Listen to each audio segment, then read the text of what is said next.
Noivo a humilha e abandona dias antes do casamento.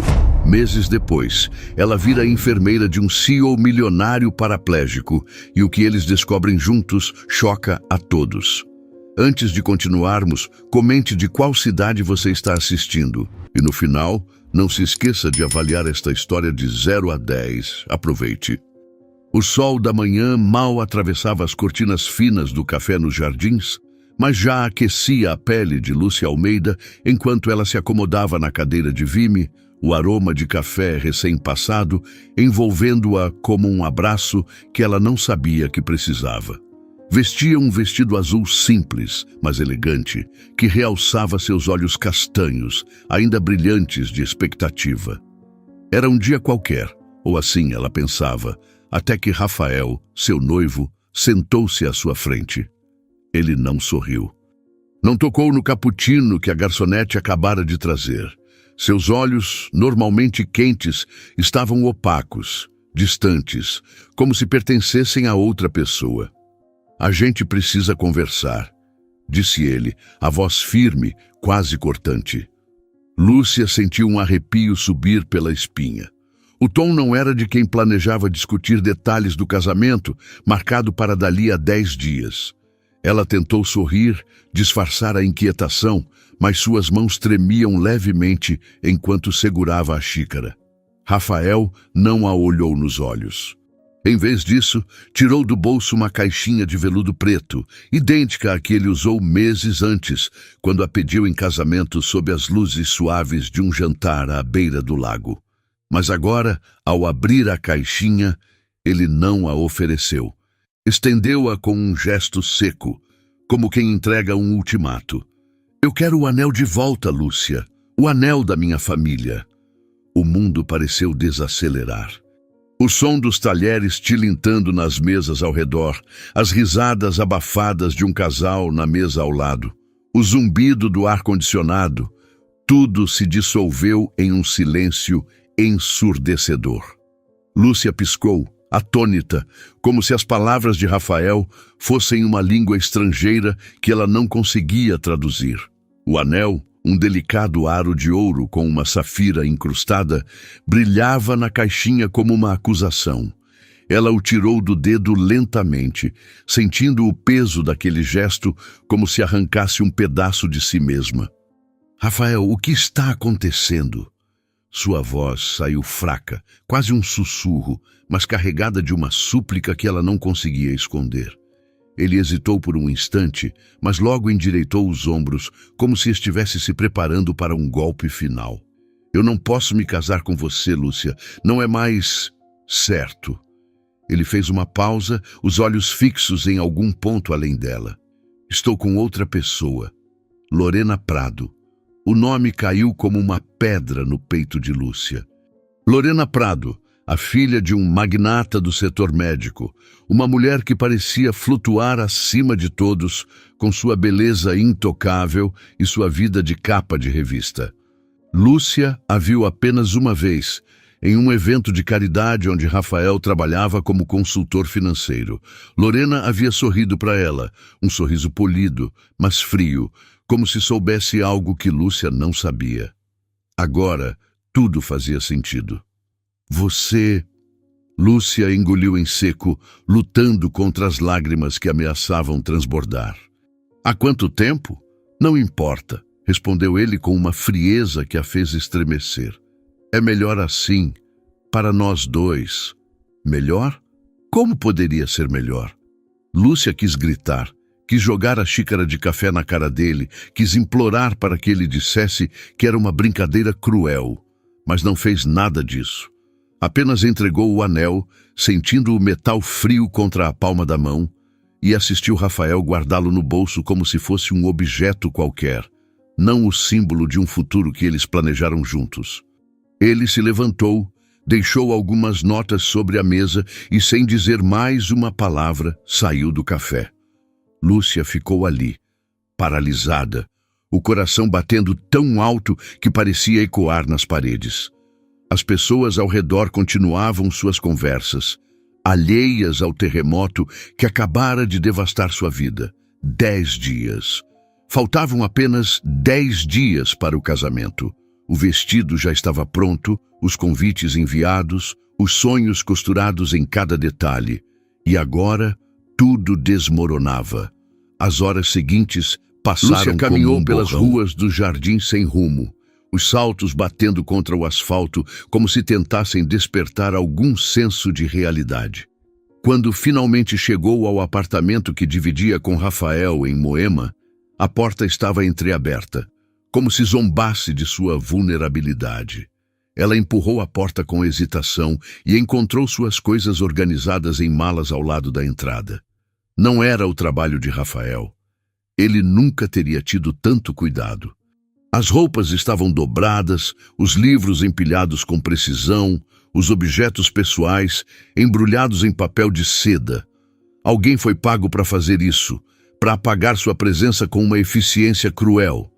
No quarto, o vestido de noiva pendia no cabide, imaculado, como um fantasma de um futuro que nunca aconteceria. Lúcia caiu de joelhos no corredor, o peso da traição e da rejeição esmagando-a. As lágrimas vieram, quentes e incontroláveis, enquanto ela abraçava uma das malas, como se pudesse segurar os pedaços de sua vida que escorregava por entre os dedos.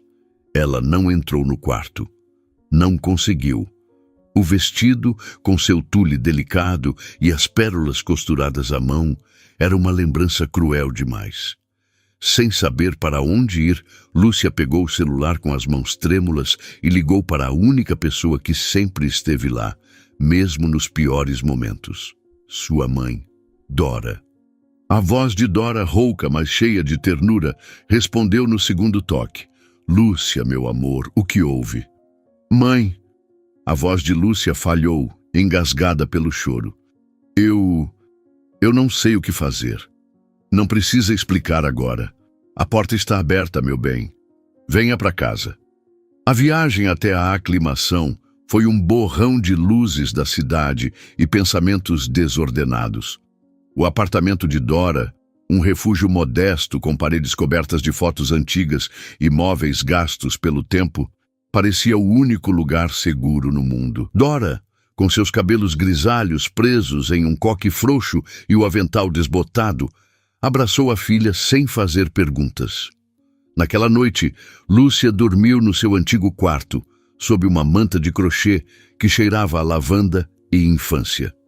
Dora deixou um bule de chá de camomila na mesinha de cabeceira, e o calor da xícara em suas mãos foi o único conforto que Lúcia encontrou. Os dias seguintes foram um exercício de sobrevivência. Lúcia voltou ao trabalho no hospital, onde era enfermeira na ala de reabilitação, mas cada sorriso forçado para os pacientes era uma batalha. Seus colegas notaram as olheiras, o silêncio, mas ela desviava das perguntas com um aceno de mão. Não queria piedade, não queria reviver a humilhação. Até que, numa manhã cinzenta, enquanto tomava café na sala de descanso, ouviu uma conversa que mudou tudo. Você viu essa vaga? Disse Mariana, uma colega de turno, apontando para um e-mail no celular. Um cara rico, lá em Campos do Jordão, procurando uma enfermeira para gerenciar a reabilitação dele. Salário absurdo, moradia incluída. Parece bom demais para ser verdade, respondeu outra colega rindo. Mas dizem que ninguém aguenta o cara mais de 2 semanas.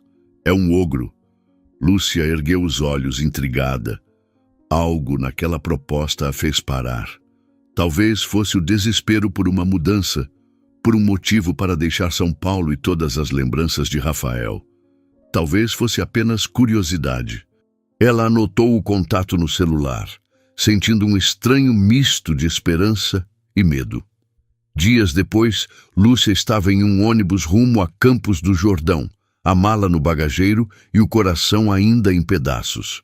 A mansão onde a entrevista aconteceria era um espetáculo de pedra e vidro, aninhada entre pinheiros altos e o ar fresco da serra.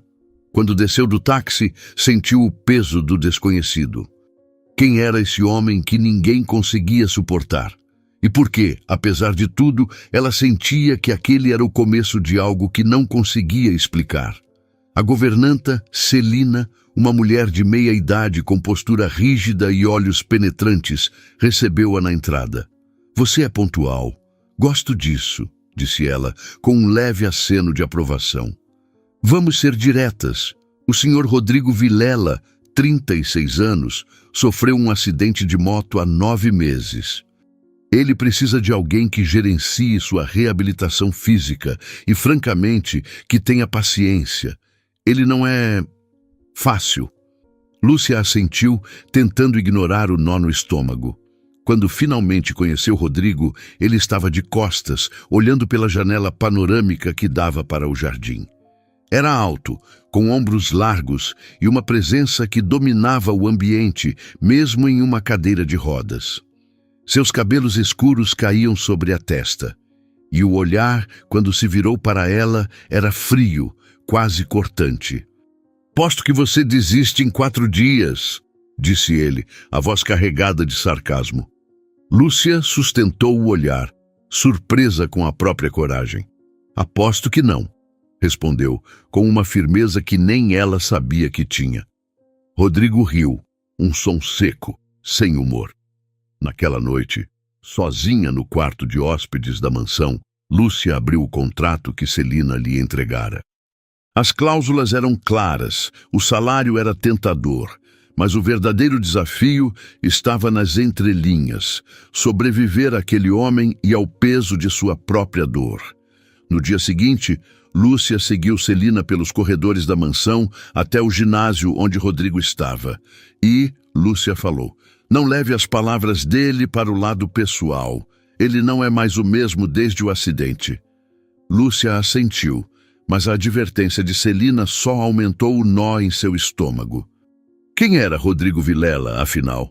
Um homem quebrado pelo acidente, como diziam, ou algo mais. Lá no ginásio, o ar cheirava a desinfetante e borracha. Equipamentos de reabilitação, barras paralelas, esteiras, pesos, estavam dispostos com precisão, como se nunca fossem usados. Rodrigo estava lá, de costas, como na véspera, olhando pela janela que dava para um lago cercado de névoa. A cadeira de rodas parecia uma extensão dele, mas havia algo em sua postura. Ombros tensos, mãos cerradas, que sugeria uma luta interna. Lúcia pigarreou, anunciando sua presença. Vejo que você é teimosa, disse ele sem se virar. Sua voz era grave, com um toque de desdém. A última enfermeira durou 3 dias. Qual é o seu recorde de paciência? Lúcia respirou fundo, lembrando-se do conselho de Celina. Não vim aqui para quebrar recordes. Vim para ajudar. Ela deu um passo à frente, mantendo a voz firme. Então, por onde começamos? Rodrigo virou a cadeira e pela primeira vez Lúcia viu seus olhos de perto. Eram de um azul profundo, quase cinza, com um brilho que oscilava entre raiva e algo mais suave, talvez dor. Ele a encarou por um longo momento, como se a estivesse avaliando, antes de apontar para uma prancheta na mesa. O plano de reabilitação. Celina deve ter te dado. Siga isso, e não espere que eu facilite. Os dias seguintes foram uma prova de fogo. Rodrigo era exigente, muitas vezes cruel em suas palavras.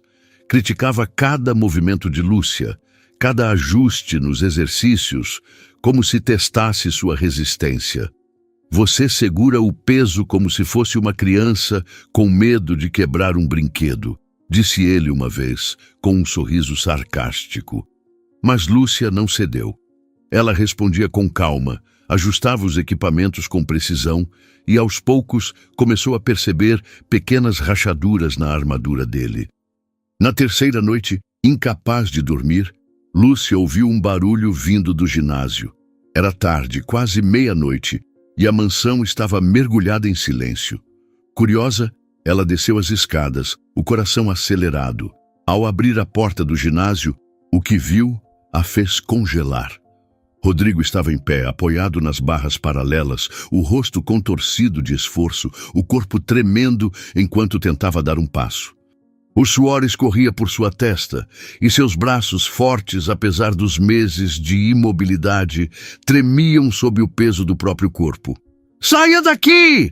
gritou ele, a voz rouca, quase desesperada ao perceber sua presença. Lúcia não se moveu. Algo na vulnerabilidade dele, na raiva misturada com medo, aprendeu ali. "Por que esconder isso?" perguntou ela, a voz suave, mas firme. "Você está andando. Isso é incrível." Rodrigo a encarou, o peito subindo e descendo com respirações pesadas. Por um instante, ela pensou que ele gritaria novamente, mas ele apenas baixou a cabeça, os ombros relaxando como se o peso do mundo tivesse dobrado. "Porque quando acham que você está melhor, esperam milagres", disse ele, quase num sussurro. "E eu cansei de decepcionar. Minha família, meus amigos, minha empresa. Todos esperam que eu volte a ser quem eu era. Mas eu não sou mais aquele homem." Lúcia deu um passo à frente, ignorando a voz em sua cabeça que dizia para recuar. "Não espero milagres, Rodrigo. Só quero ajudar e prometo guardar seu segredo." Ele ergueu os olhos, surpreso, como se ninguém nunca tivesse oferecido algo tão simples. Por um momento, o ginásio ficou em silêncio, exceto pelo som distante do vento contra as janelas. Os dias seguintes trouxeram uma rotina frágil, mas promissora. Lúcia ajustava os exercícios, anotava progressos minuciosos e Rodrigo, embora ainda distante, começou a responder com menos hostilidade. Eles conversavam pouco, mas cada palavra trocada parecia carregar um peso maior. Uma manhã, enquanto Lúcia organizava os equipamentos, ouviu vozes exaltadas vindas do escritório de Rodrigo. A porta estava entreaberta e ela reconheceu a voz de um homem que já tinha visto na mansão, Eduardo, o sócio de Rodrigo. A conversa era tensa, cheia de acusações veladas. "Você precisa confiar em mim, Rodrigo", dizia Eduardo, com uma calma que parecia ensaiada. "Essa fusão com os Prado é o melhor para a empresa. Eles têm recursos, contatos. E o que eu ganho com isso?" retrucou Rodrigo, a voz cortante. "Perder o controle de tudo que construí?" Lúcia congelou ao ouvir o nome Prado. Seria coincidência? Ela se afastou da porta, o coração disparado, mas as palavras de Eduardo ecoavam em sua mente. Naquela noite, após o jantar, ela reuniu coragem e bateu à porta do quarto de Rodrigo. "Posso entrar?" perguntou, hesitante. Ele estava à janela, como sempre, a cadeira de rodas posicionada para encarar o horizonte escuro. "Se for para falar de exercícios, pode esperar até amanhã", disse ele, sem se virar. "Não é isso." Lúcia respirou fundo. "Ouvi você e Eduardo hoje.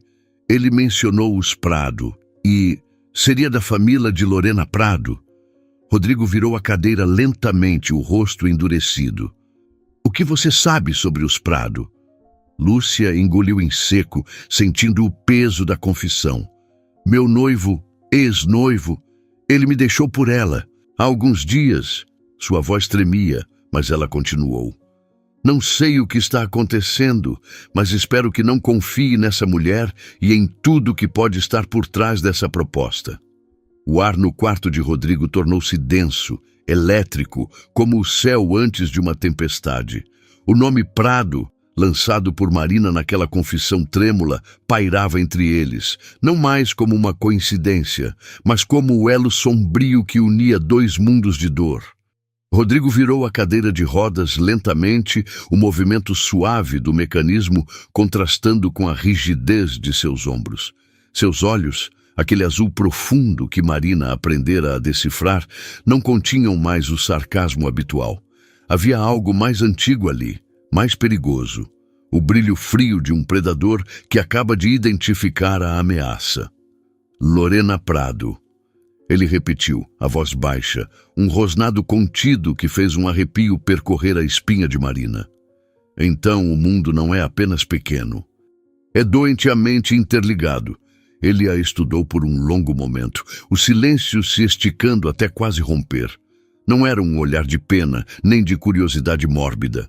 Era um olhar de avaliação, de quem pesa as peças em um tabuleiro de xadrez.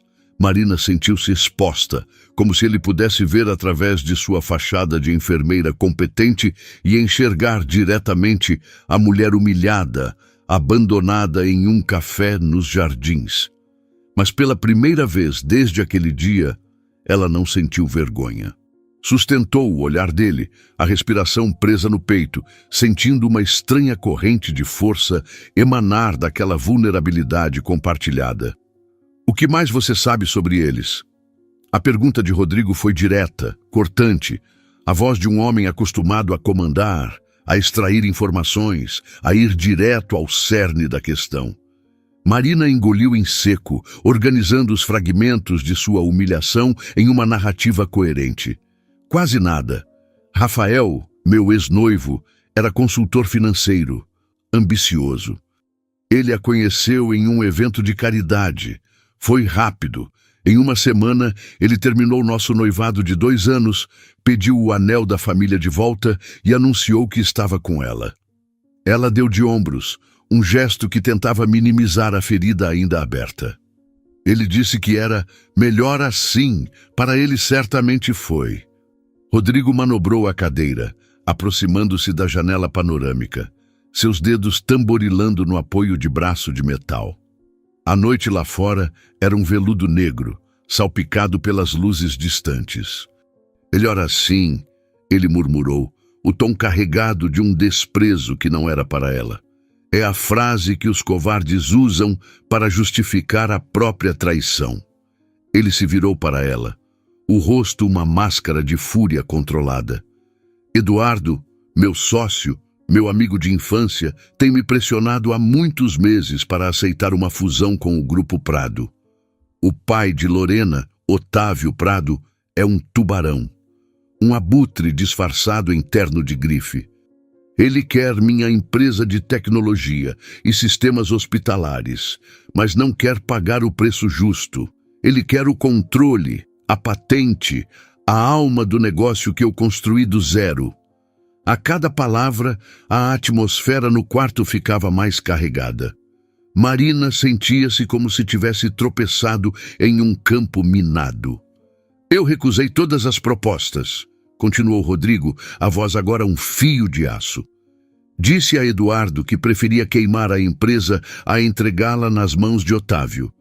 2 semanas depois, sofri o acidente.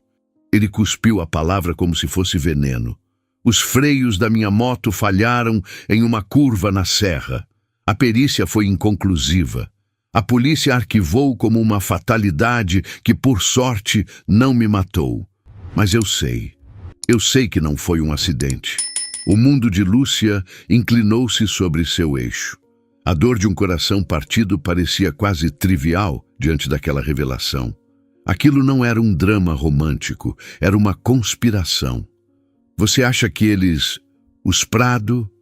Ela sussurrou, a enormidade da suspeita deixando-a sem ar. Eu acho que eles tentaram me tirar do jogo permanentemente. O olhar de Rodrigo era duro como granito. Comigo fora de cena, Eduardo, que sempre foi mais pragmático, teria o poder de aprovar a fusão. Ele se tornaria o presidente de uma subsidiária do Império Prado e Otávio conseguiria minha tecnologia por uma fração do valor. Ele fez uma pausa, seus olhos fixos nos dela, conectando a última peça. Eles não contavam com 2 coisas, que eu sobreviveria e que você, a mulher que o peão deles descartou, apareceria na minha porta. Uma onda de frio percorreu o corpo dela. Mas foi uma coincidência. Eu vi a vaga no hospital. Naquele instante algo mudou. A dinâmica entre paciente e enfermeira, entre chefe e funcionária, dissolveu-se. Restaram apenas os 2. A dor dela e a fúria dele entrelaçaram-se, forjando algo novo, algo sólido e perigoso. Os dias seguintes foram uma prova silenciosa daquela aliança não declarada. Rodrigo não mencionou mais o assunto abertamente, mas uma nova urgência tomou conta de suas noites. Depois que os empregados se recolhiam e a mansão mergulhava no silêncio, a luz do escritório dele permanecia acesa. Lúcia, em seu quarto, ouvia o clique suave do teclado, o virar de páginas, o som de um homem travando uma guerra solitária. Ela, por sua vez, dedicava-se à reabilitação total dele com uma ferocidade renovada. As sessões no ginásio deixaram de ser um teste de paciência e tornaram-se uma missão. Mais uma série, ela dizia, a voz firme, limpando o suor da testa dele. Você consegue mais. Ele não reclamava mais, apenas cerrava os dentes, o corpo tremendo de esforço, e obedecia. Cada milímetro de progresso não era mais apenas sobre andar, era sobre lutar. Certa noite, uma semana após a confissão, a exaustão venceu Lúcia. Ela adormeceu sobre um livro de fisioterapia na poltrona de seu quarto e acordou sobressaltada com o silêncio. Eram quase 3 da manhã. A casa estava quieta demais. Guiada por uma intuição, ela desceu as escadas, os pés descalços no mármore frio.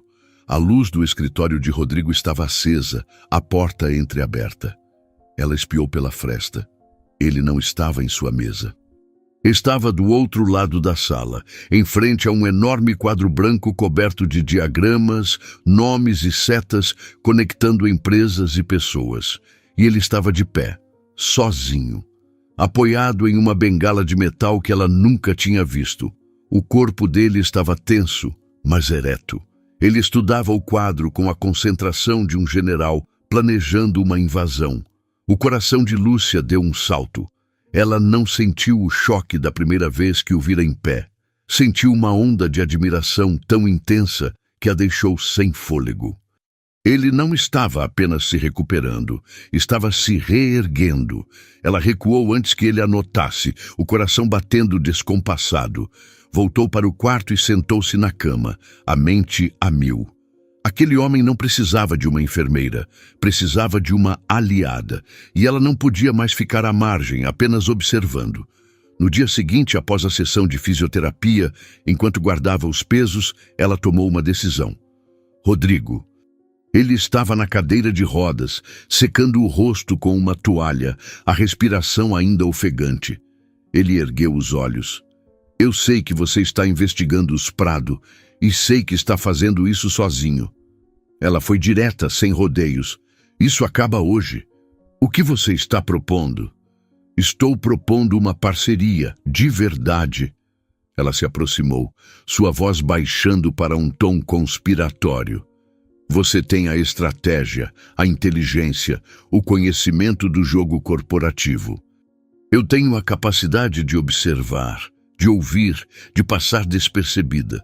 Deixe-me ajudar, deixe-me ser seus olhos e ouvidos. Um longo silêncio se instalou. Ele a estudou, o olhar percorrendo seu rosto, como se tentasse encontrar alguma hesitação, algum blefe. Não encontrou.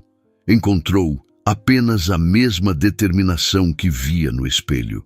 Finalmente, ele estendeu a mão, não para um aperto formal, mas um convite. Então, seja bem-vinda. Realmente preciso de ajuda. Ela colocou a mão na dele. O contato foi firme, quente. Não era o toque de um paciente nem de um chefe, era o toque de um cúmplice. Naquele aperto de mãos, a aliança secreta foi selada. A partir daquela noite, as luzes não se acendiam apenas no escritório de Rodrigo. A porta do escritório se abriu sem ruído e Lúcia entrou, equilibrando uma bandeja de prata com 2 xícaras fumegantes de café forte. O aroma amargo e intenso cortou o cheiro de papel e da eletricidade estática dos monitores, um perfume de vigília e conspiração. Rodrigo ergueu os olhos do emaranhado de documentos espalhados sobre a mesa de mogno. Um leve sorriso, algo tão raro que ainda parecia um evento, tocou o canto de seus lábios. Aquele simples ato de Lúcia entrando no seu santuário de guerra tornou-se um ritual noturno, o marco silencioso que transformava a mansão adormecida em um quartel-general. Café. O combustível dos revolucionários, disse ele, a voz grave com um traço de humor que não existia semanas antes. E dos insones, completou Lúcia, colocando uma xícara ao lado da mão dele. O que temos para hoje? Outra noite decifrando a contabilidade criativa de Eduardo. Algo melhor. Um convite. Ele empurrou um tablet pela mesa. Na tela, um e-mail formal anunciava a convocação de uma reunião extraordinária do Conselho da Vilela Tech. A pauta: deliberação sobre a proposta de fusão estratégica com o Grupo Prado. A data estava marcada para dali a 2 semanas em São Paulo. É o movimento final deles, disse Rodrigo, o olhar endurecendo. Eduardo se sente seguro. Ele acha que eu estou isolado, quebrado, fora do jogo. Ele vai apresentar seus relatórios fraudulentos, pintar o quadro de uma empresa à beira do colapso e se oferecer como o salvador que entrega o controle aos Prado. Lúcia sentiu um frio na barriga. 2 semanas? É tempo suficiente? Terá que ser. Rodrigo virou-se para o grande quadro branco que dominava a parede, agora uma teia complexa de nomes, datas e setas vermelhas conectando a traição de Eduardo, à sabotagem de sua moto e à ganância de Otávio Prado. No centro, circulados, estavam os nomes de Lorena e Rafael. Nós temos as peças, Lúcia. Temos os e-mails, os registros de chamadas que o nosso investigador conseguiu, o depoimento daquele mecânico que Eduardo pagou para revisar minha moto e depois mandou para o outro lado do país. Temos quase tudo. Falta a cereja do bolo, a confissão. Eles nunca vão confessar, não em sã consciência. Exato. Um brilho perigoso acendeu nos olhos de Rodrigo. É por isso que precisamos tirá-los da sua zona de conforto. Precisamos que eles se sintam tão vitoriosos, tão arrogantes, que baixem a guarda. E é aí que você entra. O plano que ele traçou nas noites seguintes era audacioso, arriscado e beirava a genialidade teatral. Exigia uma confiança absoluta entre eles e nervos de aço. Enquanto Rodrigo, com a ajuda de advogados de sua extrema confiança, preparava a ofensiva legal, Lúcia recebeu sua missão. Ela era a peça coringa, a agente invisível. Com o pretexto de buscar equipamentos de reabilitação mais modernos, ela foi a São Paulo. Não procurou por equipamentos, procurou por pessoas. Encontrou a ex-secretária de Eduardo, uma mulher amargurada que fora demitida por saber demais. Com a mistura certa de empatia e a promessa de uma generosa consultoria financiada por Rodrigo, Lúcia conseguiu acesso às senhas antigas e à rotina do escritório. Conseguiu a planta do andar da diretoria. Conseguiu principalmente a confirmação de que a sala de reuniões era um cofre de segurança, mas que a sala de TI adjacente era seu ponto cego.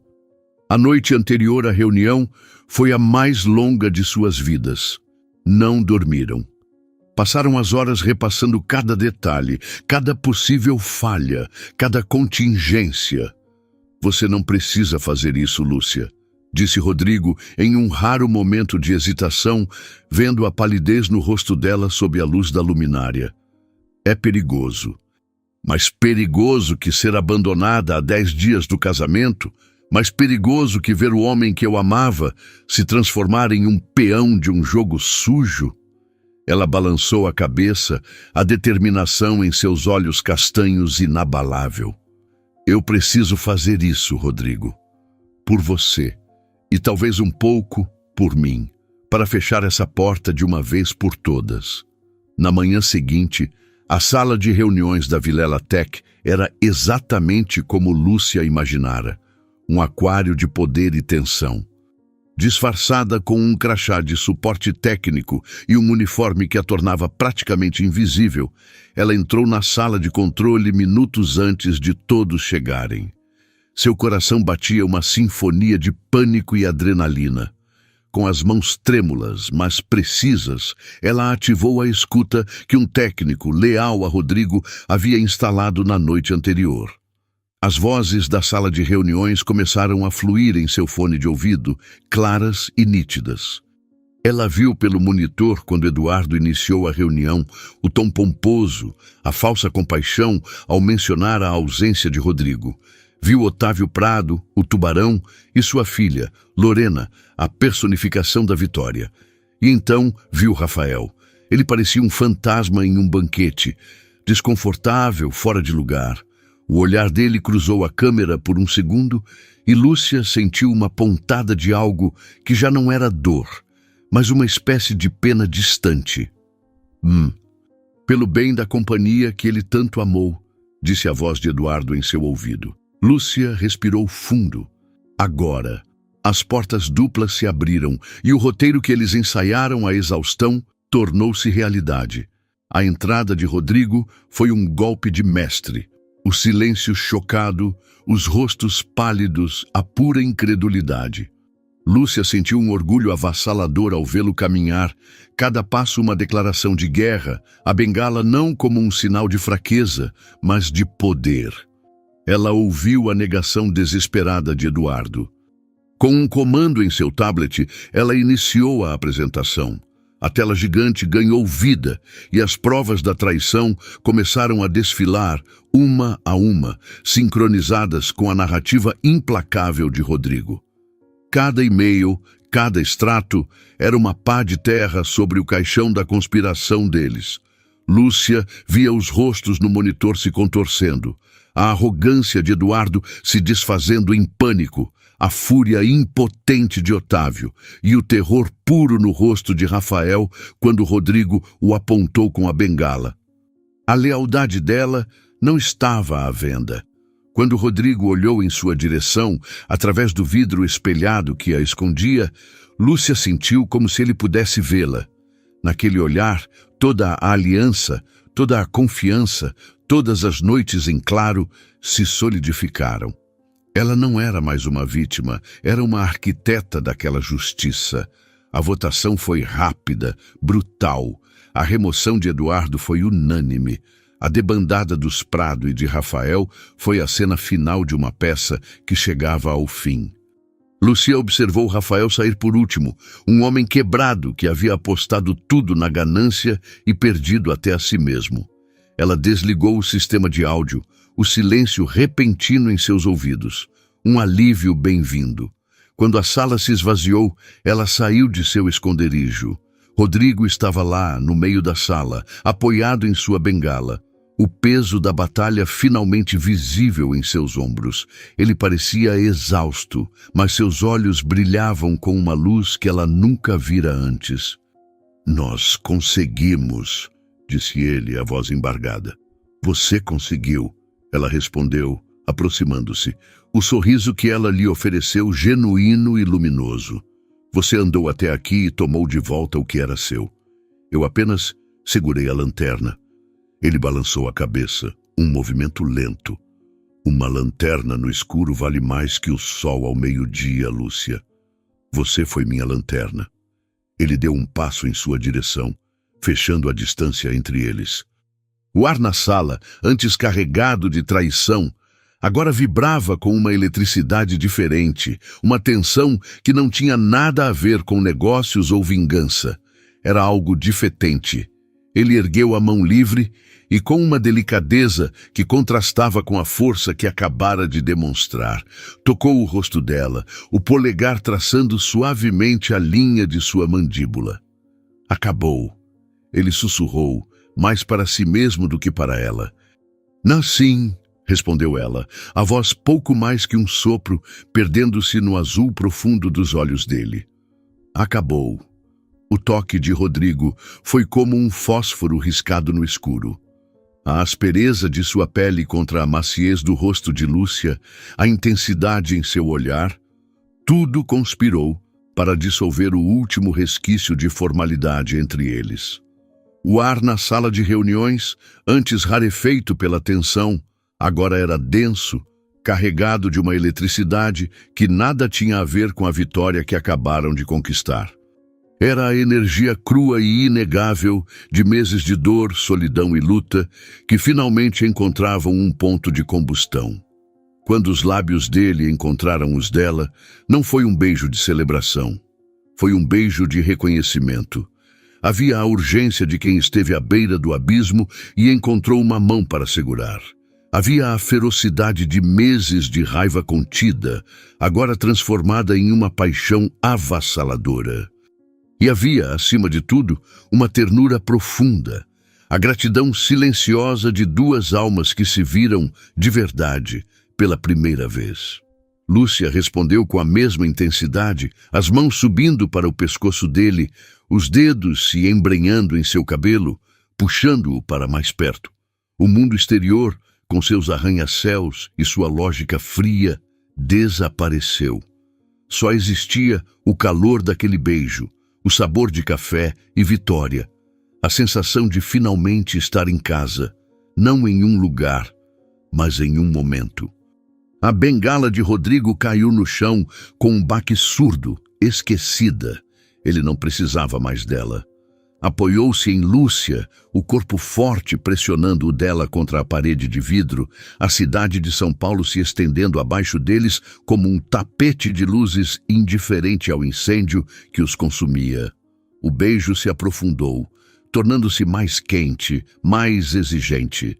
As mãos de Rodrigo deslizaram pelas costas de Lúcia, mapeando cada curva, como se quisesse memorizar a geografia da mulher que o salvara. A respiração dela ficou ofegante, um suspiro escapando de seus lábios quando ele desceu os beijos para seu pescoço, a barba por fazer roçando sua pele e enviando ondas de arrepio por todo o seu corpo. Lúcia, ele murmurou contra a pele dela, a voz rouca, quase irreconhecível. Vamos para casa, Rodrigo, sussurrou ela, a palavra casa adquirindo um novo significado. Não era mais a mansão dele. Era qualquer lugar onde estivessem juntos. A viagem de volta para Campos de Jordão foi um borrão de silêncios carregados e toques furtivos. Sentados no banco de trás do carro, com o motorista separado por um vidro escuro, eles não precisavam de palavras. A mão de Rodrigo encontrou a de Lúcia e não a soltou, os dedos entrelaçados em uma promessa silenciosa. Cada olhar trocado era uma continuação da conversa que seus corpos haviam iniciado na sala de reuniões. Quando o carro finalmente parou em frente à imponente fachada da mansão, a noite já havia caído completamente. A casa, antes um refúgio de pedra fria e solidão, parecia diferente. As luzes acesas nas janelas pareciam mais quentes, mais acolhedoras. Celina, a governanta, abriu a porta antes mesmo que eles chegassem. Seu rosto, normalmente uma máscara de eficiência impassível, trazia uma expressão de alívio e espanto. Ela viu Rodrigo sair do carro, caminhando sem ajuda, e seus olhos se encheram de lágrimas. Senhor Rodrigo! Mas seu olhar logo se moveu para Lúcia, e a gratidão em seus olhos era tão profunda que Lúcia se sentiu constrangida. Você... começou Celina, a voz embargada. Você fez o que ninguém conseguiu. Você o trouxe de volta para nós. Obrigada. Lúcia apenas sorriu, um sorriso tímido, pois sabia que a transformação de Rodrigo não era obra sua, mas dele mesmo. Ela apenas lhe dera um motivo para lutar. Rodrigo dispensou o motorista e Celina com um aceno de cabeça, seus olhos nunca deixando-os de Lúcia. Assim que a porta se fechou, isolando-os do resto do mundo, ele a puxou pela mão, subindo a grande escadaria, não em direção ao quarto de hóspedes dela, mas ao seu próprio quarto, um santuário que ela nunca havia entrado. O quarto era vasto, masculino, dominado por uma cama enorme e uma janela que ia do chão ao teto, revelando um jardim iluminado pela lua. Mas Lúcia mal notou a decoração. Toda a sua atenção estava em Rodrigo, na forma como ele a olhava, como se ela fosse a única coisa que importava no universo. Ali, a urgência deu lugar a uma exploração lenta e deliberada. Ele a beijou novamente, mas desta vez com uma reverência que a deixou sem fôlego. Cada peça de roupa foi removida com uma lentidão torturante, cada centímetro de pele exposta, adorado. Ele traçou com os dedos as cicatrizes emocionais que a traição de Rafael havia deixado, como se pudesse apagá-las com seu toque. E ela, por sua vez, explorou o corpo dele, não como uma enfermeira avaliando um paciente, mas como uma amante descobrindo um novo território. Ela beijou a cicatriz em seu ombro, um resquício do acidente, não com pena, mas com uma aceitação que o libertou do último fantasma. Naquela noite, eles não fizeram amor apenas com seus corpos. Fizeram amor com suas histórias, suas dores, suas vitórias. Foi uma colisão de duas solidões que juntas criaram um universo inteiro. Para Rodrigo, foi a redescoberta de uma intimidade que ele pensou ter perdido para sempre. Para Lúcia, foi a descoberta de uma paixão que ela nunca soube que poderia existir, tão avassaladora e completa que curava todas as feridas antigas. As semanas que se seguiram foram como aprender a respirar um ar novo. A mansão, antes silenciosa e sombria, ganhou vida. O som da risada de Lúcia ecoava pelos corredores. O piano na sala de estar, mudo por quase um ano, voltou a ser tocado por Rodrigo, melodias melancólicas dando lugar a composições mais esperançosas. Eles criaram novos rituais. Jantares na cozinha, onde as tentativas de Lúcia de cozinhar algo elaborado resultavam em desastres deliciosos e crises de riso. Caminhadas matinais pelo jardim, onde Rodrigo, agora caminhando com uma confiança crescente, contava a ela sobre as estrelas e as árvores. E ela lhe contava sobre seus sonhos de abrir uma pequena clínica de cuidados paliativos. Eles desenvolveram uma linguagem própria, feita de piadas internas que só eles entendiam e de silêncios confortáveis, onde a presença um do outro era suficiente. Certa noite, algumas semanas depois, eles estavam sentados em frente à lareira, o fogo estalando, lançando sombras dançantes nas paredes. O dia tinha sido bom.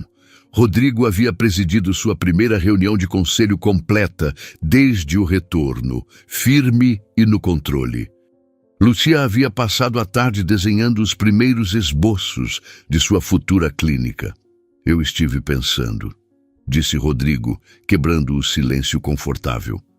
Ele parecia estranhamente nervoso. Ele se levantou, foi até um cofre discreto escondido atrás de um quadro e voltou. Em sua mão havia uma pequena caixa de veludo, não preta como a de Rafael, mas de um azul profundo, da cor do céu noturno. O coração de Lúcia parou. Um flash do café, da humilhação, ameaçou invadir o momento. Rodrigo pareceu sentir sua hesitação. Ele se ajoelhou na frente dela, não em uma proposta formal, mas em um gesto de igualdade. Lúcia, olhe para mim. Sua voz era suave, mas firme. Isto não é sobre o passado. Não é sobre substituir uma memória ruim por uma nova. É sobre nós, sobre o agora. Ele abriu a caixa. Dentro repousava um anel de platina, simples e elegante. No centro, uma única safira, não grande ou ostensiva, mas de um azul tão profundo e límpido que parecia conter uma galáxia inteira. Era incrivelmente parecido com o anel que ela perdera, mas ao mesmo tempo completamente diferente. Era mais forte, mais puro. Quando eu estava naquele hospital depois do acidente, eu olhava para as minhas mãos e não me reconhecia. Elas pertenciam a um homem quebrado, um homem que tinha perdido tudo. Ele pegou a mão dela, entrelaçando seus dedos. Com você, eu me lembro de quem sou. Não o homem que eu era antes, mas o homem que eu posso ser, o homem que eu quero ser. Ele pegou o anel da caixa, mas não tentou colocá-lo no dedo dela. Ele o estendeu na palma da mão. Não precisa responder agora. Não precisa prometer nada. Eu sei que você tem seus próprios sonhos para construir, sua própria vida para reivindicar. Só quero que saiba que, para mim, este não é o fim da jornada. É o começo. E eu não consigo imaginar dar o próximo passo sem você. As lágrimas que encheram os olhos de Lúcia não eram de dor ou de memória. Eram de uma felicidade tão avassaladora que doía. Ela olhou para o anel brilhando na palma da mão dele e depois para os olhos dele, cheios de uma vulnerabilidade e uma força que ela amava. Lentamente, ela pegou o anel. O metal estava frio contra sua pele, mas aqueceu instantaneamente. Com um movimento deliberado, ela o deslizou em seu dedo anelar. Ele se encaixou perfeitamente. Eu não vou prometer, disse ela, a voz embargada, mas também não vou recusar. Ela se inclinou e o beijou. Um beijo suave, cheio de promessas não ditas e de um futuro que eles construiriam juntos. Não a partir de sonhos antigos, mas de uma realidade que era infinitamente melhor. O fogo na lareira crepitava, lançando longas sombras dançantes que pareciam celebrar o silêncio que se instalou após o beijo. O peso reconfortante do anel no dedo de Lúcia era um lembrete constante e tangível de que o futuro, antes um território de medo e incerteza, agora era uma paisagem de possibilidades infinitas. Rodrigo a segurava perto, o queixo apoiado no topo da cabeça dela, e pela primeira vez em muito tempo, ambos sentiram uma paz profunda, a calma que vem não da ausência de tempestades, mas da certeza de ter encontrado um porto seguro um no outro. Os meses que se seguiram foram uma melodia composta em um ritmo novo. A vida não era mais uma batalha pela sobrevivência ou uma guerra por justiça. Tornou-se uma exploração diária de pequenas alegrias. Rodrigo, livre das amarras da vingança e da amargura, mergulhou de volta em sua empresa, mas com uma perspectiva diferente. Ele não era mais o empresário implacável que vivia para o trabalho. Tornou-se um líder que valorizava as pessoas, que incentivava a inovação com um propósito e que, para surpresa de todos, implementou uma política de horários flexíveis, insistindo que ninguém deveria sacrificar a vida pelo trabalho. Ele mesmo fazia questão de estar em casa todas as noites para o jantar. Lúcia, por sua vez, floresceu. Com o apoio e o incentivo de Rodrigo, o sonho de sua clínica de cuidados paliativos começou a tomar forma. Ela passou dias pesquisando, estudando modelos de negócio e visitando outros centros. Não era mais a enfermeira que seguia ordens, era uma visionária, desenhando um lugar que ofereceria não apenas tratamento, mas dignidade, conforto e compaixão para pacientes em seus momentos mais vulneráveis. Rodrigo assistia, fascinado, à mulher forte e independente que emergia, a cada dia mais segura de si. Ele não a amava apesar de sua força. Amava-a por causa dela. A mansão transformou-se.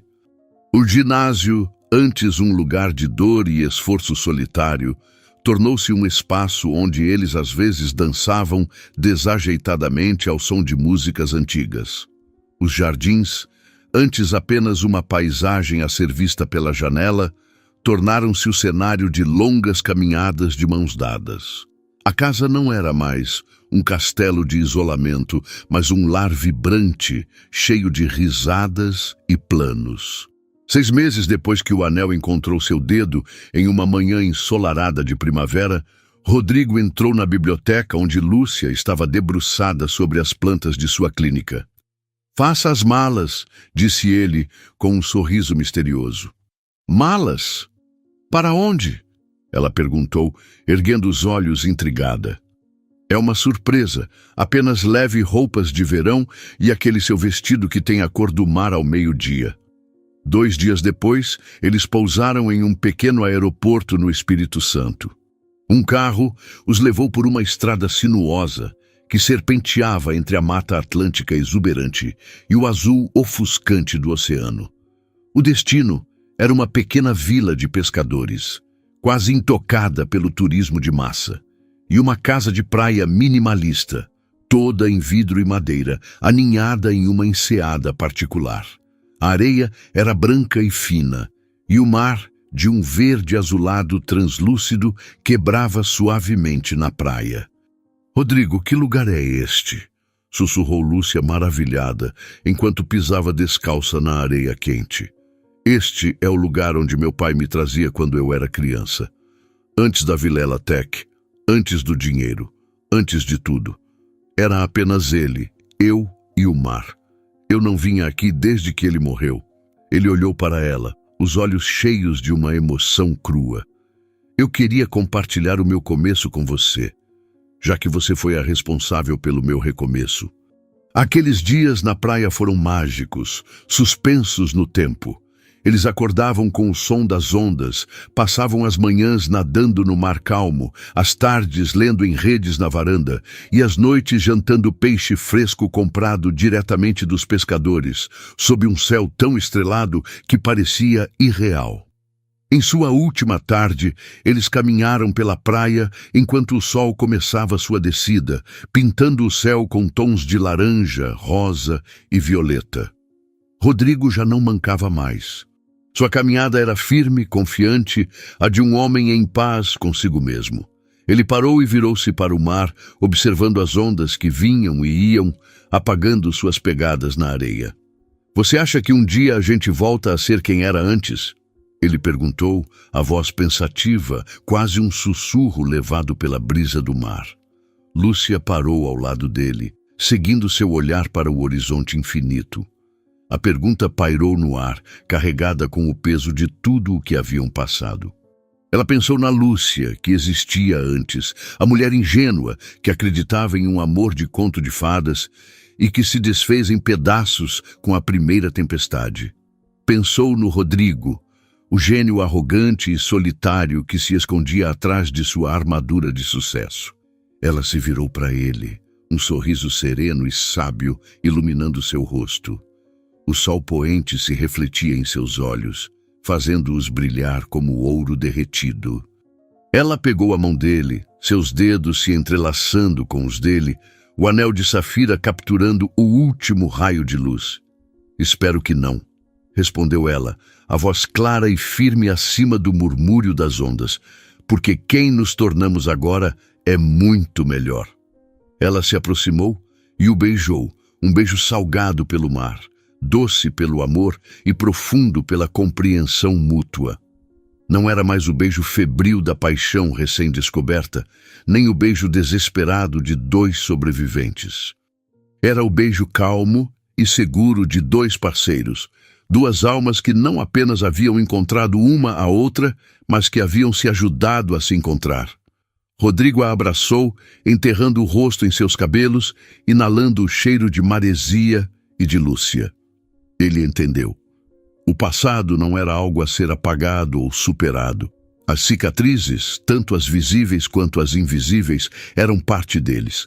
Eram o mapa que os havia levado até ali, até aquele momento, até aquela praia. Eles não eram as versões remendadas de quem costumavam ser. Eram versões novas, forjadas no fogo da adversidade, mais fortes, mais resilientes e infinitamente mais capazes de amar. Enquanto o último arco do sol desaparecia no oceano, deixando para trás um céu em chamas, eles permaneceram ali, de mãos dadas, olhando para o futuro. Não sabiam o que ele traria. Sabiam que haveria outras tempestades, outros desafios. Mas pela primeira vez não tinham medo. Porque sabiam que enquanto estivessem juntos, não importava o quão forte o vento soprasse ou o quão altas as ondas se erguessem. Eles eram o porto seguro um do outro. E isso era tudo o que importava. A história deles não era sobre um final feliz. Era sobre um começo verdadeiro, um que eles escolheram escrever juntos, a cada dia, a cada nascer do sol, a cada onda que quebrava na praia. O que você achou da história? Deixe sua opinião nos comentários com uma nota de 0 a 10. Inscreva-se no canal e clique no sino para acompanhar todas as nossas histórias. Muito obrigado e até o próximo vídeo.